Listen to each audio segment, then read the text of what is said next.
Howdy fellas, I am finally back again with something. I do have an event coming up in about a month's time. A 2-day live event, that'll be pretty fun. But otherwise, basically I've had, nothing going on, not much gaming. Except for this, basically. So, I'll explain the concept. Essentially, Ryan sent me a message saying, so we are both currently engaged, hence the name of this little thing, Fiancé, Fracas. Ryan sent me a message saying, I was playing on New Recruit, and his partner was just sort of like, hey, give me a go, not really knowing how the game works or what anything did. And then just made a list, just for a bit of fun, and he sent me it going like, so now I've basically got this randomly generated demons list, which is interesting, and that intrigued me, so I went to my partner and asked her to do the same thing, with the idea that basically we would take them onto UB and we'd just play these random lists written by people who don't know how the game works. So that's what we've done. I'll go through the lists. There's some pretty smart things happening here. Whoops. That's better. So I'll go through my one first, because it is the alpha list. We have a Treefather Ancient, who is a Wizard Master of Div, with a Dragon Staff and Entangling Vines. So in a challenge, that might be handy. We also have a Wizard Master of Druidism, which is a Druid on an Eagle, who's got the big brain play of taking Shield Breaker. So that one attack is going to be quality. Then we have another Chieftain on an Eagle King, or another Eagle King, this time with a Chieftain on it. This is the General. He's got a hand weapon with supernatural dex. He's got the hail shot, and he's got a potion of strength. One thing we found out in this game, which was quite interesting about his build, he's got an Elven Cloak, but because he didn't buy light armor, it doesn't help him at all. I've also got 5 ambushing Heath Hunters. I've got 2 units of archers. One of them has a champ, and the other one has a musician, just to mix things up.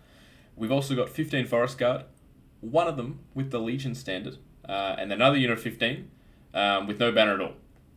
Then we've got some Skirmishing Dryads, a big unit of Kestrels with shields, 10 Pathfinders, 10 Sylvan Sentinels, and 7 Briar Maidens with a champ. So I've got 2 Wizard Masters and a Wizard Adept in this list, which is handy playing into Demon Legions. Also, the smart play of taking Div, which I would say would be tailoring, but because they didn't know what the list was going to be or what Divination is, it's just a lucky break for me. Ryan has got 2 Greater Demons, so he's got a Scourge, who is an Evoc Apprentice. He's got some impact hits, and he's got a 5-up armor. He's also got a Sentinel who has taken Witchcraft, has Chilling Yawn, the Aura of Despair, and some Dark Fire. He's got 13 Succubus with Mesmerizing Plumage, 13 Myrmidons with Hot Blood, 10 Imps who are Channel 1 and have the Hereditary as a bound spell. He's got 10 Lemures with Minimized Leadership. He's got 5 Clawed Fiends that are rerolling to wound against large and gigantic. He's got 15 Sirens with Centipede Legs. He has a Possessed Giant with extra armor and Centipede Legs again, who's Big Brother. And then he's got a massive unit of Furies with an extra lot of hard target. So, while there are some questionable choices, mainly in upgrades, it surprises me how vaguely sensible both these lists are. Obviously you wouldn't take Shieldbreaker on a Druid. Obviously you wouldn't take Sylvan Blades on those 2 characters and upgrade their hand weapon. But both these lists, it's there are some things that aren't optimized, but they're both reasonable enough to be playable, in my opinion. Obviously they're not, going to be top standard or anything, but this is just a shooty Sylvan Elf list against a fast combat demons list. Probably the biggest thing is that Witchcraft isn't a very good lore for this demons army. So really that is basically the biggest deficiency that I see in these 2 lists. So surprisingly that randomly generating just based on names and stuff is apparently almost perfectly fine. To get into the game, here is after Vanguard. So for one, we were playing a bit of a funky deployment from like the scenario supplement. I don't know. Ryan knows what it is. I didn't really know anything about it. But basically, you could go up to 14 up, but the 12 inches on either side of your deployment zone, you could only deploy there if you were light troops, scouts, or cav, I think it said. So yeah, basically it didn't really affect much, I don't think. Because I probably wasn't going to put too much out on this right flank, and there's not much space on the left flank anyway. It maybe influenced where Ryan decided to put his sirens, but yeah. In terms of the secondary, it was tied to this deployment, and basically it's getting the banners secondary. So I had 2 banners, so the ambushing Heath Hunters and the Forest Guard with spears both had banners. And Ryan had the Sirens, the Lemures, and the Clawed Fiends.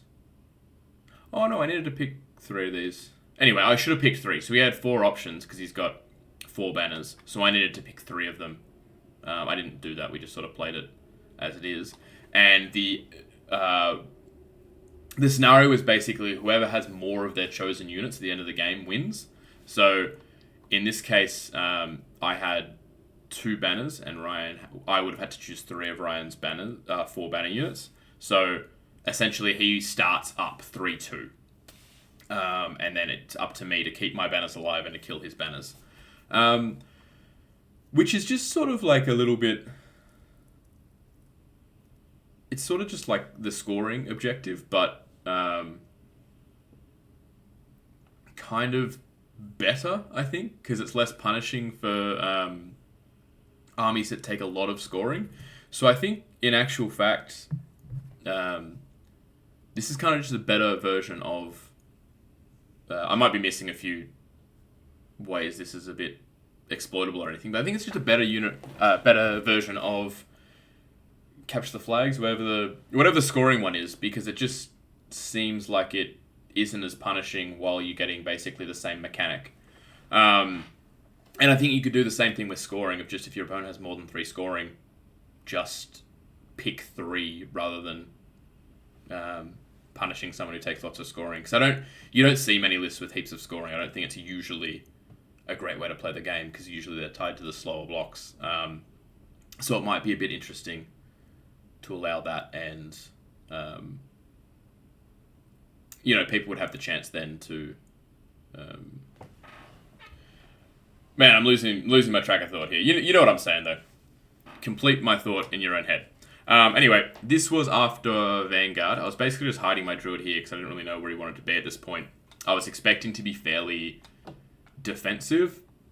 I deployed forward to make sure that sort of like I would be in range of anything that I needed to, but then my plan was sort of to move back. I did have a little bit of a problem with this, where this forest is. It was going to get in the way of my shooting, but then otherwise I'm going to be in this water, which I don't like to take DTs for, so I'm not sure if this was the best play, but it's sort of what I ended up going, like, I'd rather sacrifice movement to not take DTs than I want to take -1 to hit on things, because I'm not really going to push up and be in this forest, because I can't fight with much in my list, basically. That's the theory. I don't really know what Ryan's particular counter theory was. He was just obviously hiding his Scourge here, or it was going to be hard for me to get in range with my Divination spells. He didn't have a brilliant spot to have his Sentinel. The Imps are okay, obviously, but if I focus on them, I'm quickly going to be able to start putting some hits on his General. So I felt early on, I was like, I'm going to have trouble with these Sirens and these Furies pressing me really quickly. And then I'm like, in a turn or 2, this Scourge is going to become a problem. They were sort of my main worries early on in the game. So this was me turn 1, my movement. Basically, this is my General. and I moved him up to chaff the Sirens. I sort of made a mistake because I wanted to deny him an extra attack, or an extra 3 attacks really, because an extra model. But what I realized was that I couldn't focus fire on these guys like I wanted, because as soon as I killed, 1, 8, 9, he would then be unchapped because of where I put them. So I should have actually just put him further up and accept. Actually, in fact, he might not have been able to wheel past this building to charge things. Maybe I didn't need to chaff him at all. Regardless, I did. So I put him there and was like, there's a good chance that my general dies, but I think it's sort of worth it to make sure that he's not hammering me too early on. I don't know what my next thing is. Yeah, so this is after my like shooting and magic and stuff. I haven't really done much. I'm just hiding these Kestrels where they're somewhat protecting things coming up on the left of the hill. I used the hail shot. So basically I sent a bunch of things into the Sirens, but by the time... so I sent basically these 3 units into the Sirens. By the time it was my Sentinels and my Pathfinders shooting, I didn't want to reduce them any further, so then I had to stop. So I sent the Sentinels into the Sentinel unit, which had been depleted by magic already. I can't remember what spell I got off, but yeah, I'd already killed a few, and basically with the Sentinels, because they rolled really well to hit, I was actually able to put 2 wounds on his Sentinel early on. And then the Pathfinders killed a couple of Furies, because I was also worried about them charging, basically. Because I didn't even check their stats, but just in my mind, they're like surprisingly decent in combat against things that aren't that good. Like, I would expect them to beat anything over this side, basically. I don't know how good I was at taking pictures, to be honest, but we'll see how the next goes. Yeah, okay. So he's pushed up quite aggressively over here, obviously. He split out his Sentinel from the Imps, I think, just to get a bit more freedom of movement, because then he can move as a single model. And he did end up charging the Eagle. I think the Furies, his original plan was to use them as like blocking my line of sight or giving him cover because he doesn't block. But then, because he doesn't block line of sight and I've got volley fire, we were like, actually, you can't do that. It's not going to affect me at all. So I don't know what his plan was so much as just sort of like, I think he just sent them up as like you have to deal with me, otherwise I'm going to charge these bows. So, I think, yeah, like that was as simple as the plan was, basically. In Magic, I want to say that he got off Twisted Effigy on my Div guy. I think that is correct. Oh, he did a couple of wounds to my Eagle with spears. I don't think he got off Twisted Effigy. I think he got off a couple of spears and put 2 wounds on the Eagle. I think one of them actually failed the wound, so I think I had a chance of losing that Eagle on turn 1. Anyway, in combat he did kill my General, which is unfortunate. And then, yes, that's how it ended up, basically. In my turn, I don't know, I'm pretty sure this is going to be a jump at this point. Yeah, lots happens. Okay, so essentially from here, I sent my archers into the flank of these guys because they actually pursued, which is why they stopped there. They fled from the archers and got sort of down to here, where my Briar Maidens could still see them. So then I charged with the Briar Maidens and caught them down just on this bottom corner here. The Kestrels didn't want to try their luck trying to kill a Scourge, so they just went into the Myrmidons. And everything else just sort of went conservatively over here. The archers redirected into the flank of the Furies, and then these guys all turned basically so that they could shoot the Sentinel. I pushed up these Dryads to be in the forest to sort of just be a roadblock more than anything else. And then I think... I'm pretty sure it was hard to get within 21 of the Sentinel, so I started focusing on his Scourge with my Div spells, and I did like 3 wounds, I think. We'll see how far we have to jump, and I'll just tell you what has happened. Yeah, okay. So,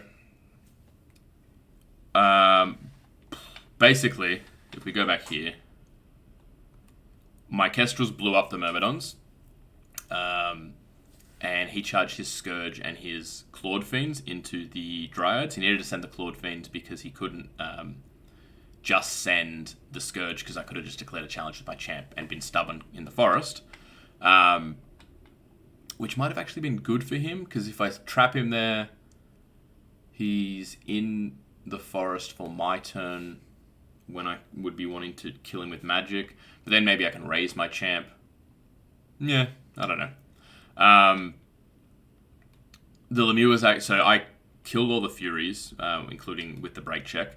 Then Lemures decided to fight my archers. And on the overrun from the... after they killed all my Dryads, the overrun from the Clawed Fiends sort of took them up to roughly here when my Wizards were a bit further back. So how I adjusted to that, basically,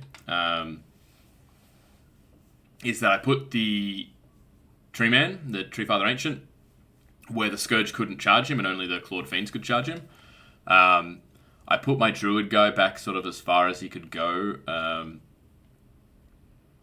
think there was a chance that I could have put him over here. I don't know. Like, I knew that he could be charged by the Scourge, but I was like, there's not much that he's actually adding here. Don't really know where is best to put him, basically. I did get my Heath Hunters on, who with their shooting managed to put a wound on the Sentinel. And they took wounds from like shooting and I think a Raven's Wing. And basically this is after a round of combat, I want to say. I charged him. I basically only got my champion left fighting his imps. And from here, what is basically going to happen is he's going to charge his Clawed Fiends at my tree. He's going to charge his Scourge at my Druid. I'm going to blow up his Succubi. And his Giant is sort of going to come over here and hunt my banner. The Archers and the Lemures are fighting like a pillow fight over there, where I'm maybe doing one wound, he's doing nothing to me, and just we're just tying based on the banner. Or there was some where I didn't do any wounds and just stuck, basically, because I'm steadfast. Yeah, so I don't know where the next one's going to... it's gone a long way. Okay, so basically what else happens here is his Scourge kills my Druid. Fair enough. I did actually think, because I did a couple of wounds with magic, he rolled saves like out of the box. Like, in fairness, he had poor Dispel dice. So I think I got through both Fate's Judgment and boosted Unerring Strike, when theoretically you probably should be able to stop one of them. But I only did 2 wounds from both those spells, because he's got a 5-up armor and a 5-up Aegis, obviously re-rolling against Unerring Strike and not getting against Fate's Judgment. But yeah, only took 2 wounds from both those spells. Went into the Eagle King, and the Eagle actually did a wound to him before he absolutely slaughtered my Druid. And then basically, yeah, so we're still fighting a pillow fight. He's making all his saves on his imps. My Briar Maidens managed to kill the Sentinel, who had flown to over here, and my Kestrel Knights, who came in to support the Treeman, with the Treeman's help, managed to pop those Clawed Fiends. So the Scourge is up here. He had to run off the board so that I didn't target him with like magic and shooting. And basically what I'm hoping for is clean up these imps, clean up these Lemures, kill the Scourge with magic, and then win with just my 1 banner unit remaining. Because I'm assuming that these guys are going to die to the Giant, basically. Which is essentially almost what happened. This is the end of the game. So, we'll go back. The imps, one of them managed to break my champion because of the banner. And he did manage to kill all of these guys with his Giant. I managed to kill his Scourge pretty easy with my shooting, because I sent these guys up. So I had 17 poison shots or something. And then, yeah, basically with my magic managed to kill the Lemures.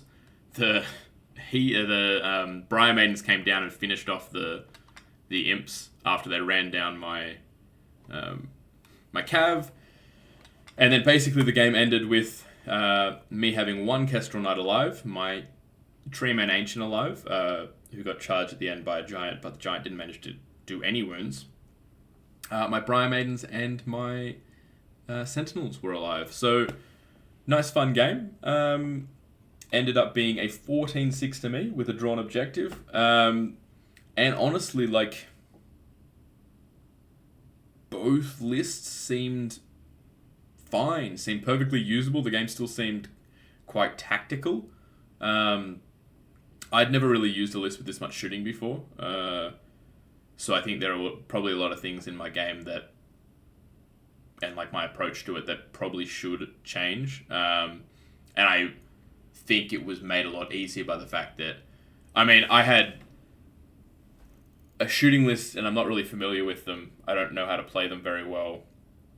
But because it was in this kind of game where we're both playing lists that are a bit dumb, it made it a lot easier because I think my mistakes were harder to punish. Whereas if it was against a competitive list, I think I would have been in more trouble. Not even just because my list was poor, but because I wasn't as good at using it. Whereas it was a little bit easier, probably based on the matchup. And I guess, I mean, just the matchup where I've got all this shooting against demons and a Div Master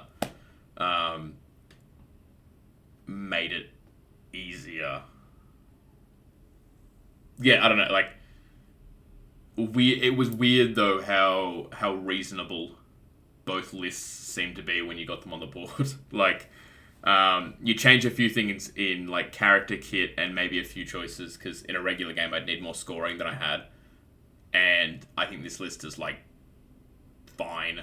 You know, you wouldn't win a tournament with it, but you could take it to a tournament and be like, you'd win a few games if you were better than your opponent. And the same for the demons. Like, I think, honestly, you just change Witchcraft to, like, Thalma, and this demons list is, like, fine. Everything about it is like, yep, this works. So, I think that's a really good sort of endorsement of, like, Knight's balance, because everything is just perfectly usable.